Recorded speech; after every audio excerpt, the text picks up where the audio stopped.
नमस्कार। Stock market course for beginners के 12th part में आपका स्वागत है। इस पार्ट में हम जनरल कंसल्टेंसी, जिसे विवेक और योगेश ने शुरू किया था, उसके आगे की जर्नी के बारे में बात करेंगे। जनरली 3 टाइप्स की कंपनीज होती है, small cap companies, mid cap companies और लार्ज कैप कंपनीज। एक और भी तरीका होता है जिसे कहते हैं पेनी स्टॉक्स। उसके बारे में हम इसी लेक्चर में बाद में बात करेंगे। तो पहले हमें पता करना होगा कि जनरल कंसल्टेंसी एक स्मॉल कैप कंपनी है, मिड कैप कंपनी है, लार्ज कैप कंपनी है या फिर पेनी स्टॉक है। तो कंपनीज का ये जो कैटेगराइजेशन है ये मार्केट कैपिटलाइजेशन पर डिपेंड करता है। यानी कंपनी के मार्केट कैपिटलाइजेशन के हिसाब से ये डिसाइड किया जाता है कि कंपनी मिड कैप है, स्मॉल कैप है, लार्ज कैप है या पेनी स्टॉक है। तो अगर आपको मार्केट कैपिटलाइजेशन क्या होता है ये पता नहीं है तो आपको बता दूं कि मार्केट कैपिटलाइजेशन से कंपनी की साइज पता चलती है। यानी ये पता चलता है कि कंपनी छोटी है, मीडियम साइज की है, बड़ी है या फिर बहुत ही छोटी है। तो यहाँ पर अगर आपको पता करना है कि जनरल कंसल्टेंसी बड़ी कंपनी है या छोटी कंपनी है तो उसके लिए आपको पता करना होगा उसका मार्केट कैपिटलाइजेशन। और मार्केट कैपिटलाइजेशन का फॉर्मूला है share price multiplied by number of shares. तो मान लेते हैं कि जनरल कंसल्टेंसी के टोटल शेयर्स 16,33,98,690 है और जनरल कंसल्टेंसी की शेयर प्राइस फिलहाल 320 रुपए चल रही है। तो आप नंबर ऑफ शेयर्स को यानी 16,33,98,690 को जनरल कंसल्टेंसी के शेयर प्राइस यानी 320 रुपए से मल्टीप्लाई करते हो तो आपको जनरल कंसल्टेंसी की मार्केट कैपिटलाइजेशन पता चलेगी, जो कि निकल कर आती है 5,228.75 करोड़। तो यहाँ पर हमें जनरल कंसल्टेंसी की मार्केट कैपिटलाइजेशन पता चल गई है। तो अब जनरल कंसल्टेंसी की मार्केट कैपिटलाइजेशन 5,228.75 करोड़ है। तो फिर जनरल कंसल्टेंसी एक स्मॉल कैप कंपनी है, मिड कैप कंपनी है या लार्ज कैप कंपनी है या फिर वो पेनी स्टॉक है, ये कैसे पता करें?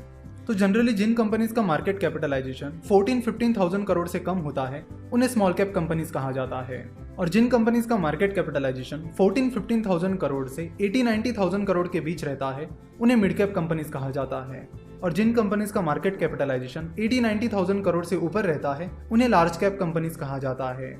जनरल कंसल्टेंसी का मार्केट कैपिटलाइजेशन 5,228.75 करोड़ है, यानी उसका मार्केट कैपिटलाइजेशन 14-15,000 करोड़ से कम है, इसलिए जनरल कंसल्टेंसी एक स्मॉल कैप कंपनी है।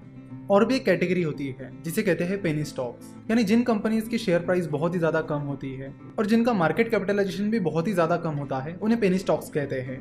यानी सुज़लॉन एनर्जी, रिलायंस कम्युनिकेशन, ये पेनी स्टॉक्स है क्योंकि इनकी शेयर प्राइस भी कम है और उनका मार्केट कैपिटलाइजेशन भी बहुत ज्यादा कम है।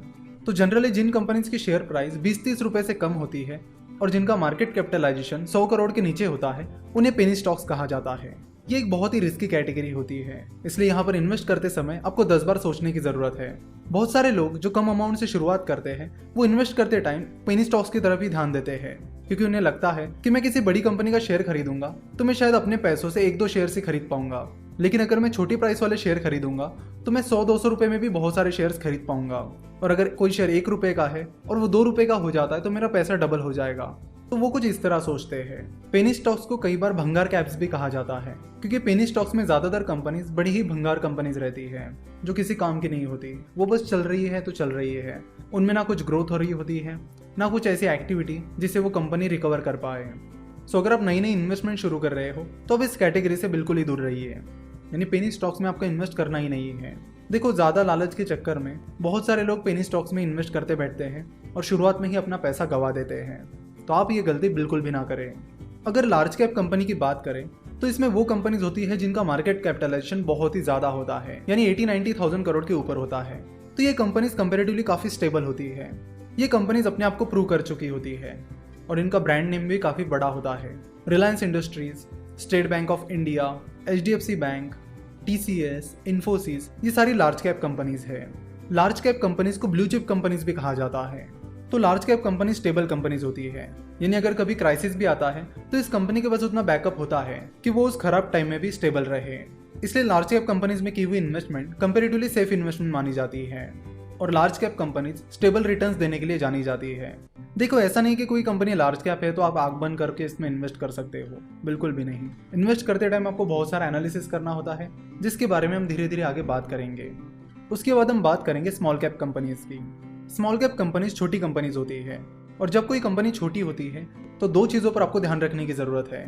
पहला, ग्रोथ अपॉर्चुनिटीज, और दूसरा फेल्यूर का रिस्क। जो छोटी कंपनीज होती है उनमें ग्रोथ अपॉर्चुनिटीज काफी ज्यादा होती है, वही साथ ही फेल होने का खतरा भी उनमें काफ़ी ज़्यादा होता है। अगर कोई बड़ा इशू हो जाता है या बड़ा क्राइसिस आ जाता है तो ये वो कंपनीज होती है जो सबसे पहले फेल हो जाती है, क्योंकि इनके पास ज़्यादातर टाइम वो बैकअप नहीं रहता है कि ये खराब टाइम में भी स्टेबल परफॉर्म कर पाए। तो जब भी आप किसी स्मॉल कैप कंपनी का एनालिसिस करोगे तो ज़रूरत है आपको डीप एनालिसिस करने की, क्योंकि यहाँ पर रिस्क ज़्यादा होता है और आपको अच्छा इन्वेस्टर बनना है और अच्छे रिटर्न कमाने हैं। तो पहली चीज़ जो आपको सीखनी होगी वो ये कि रिस्क को मैनेज कैसे करते हैं। कई बार चाहे कैटेगरी कौन सी भी हो, चाहे वो स्मॉल कैप हो, मिड कैप हो या लार्ज कैप हो, आपको ऐसी अपॉर्चुनिटीज़ मिल जाती है जहाँ पर रिस्क बहुत ही ज़्यादा कम होता है और जो ग्रोथ अपॉर्चुनिटीज़ होती है वो काफ़ी ज़्यादा होती है।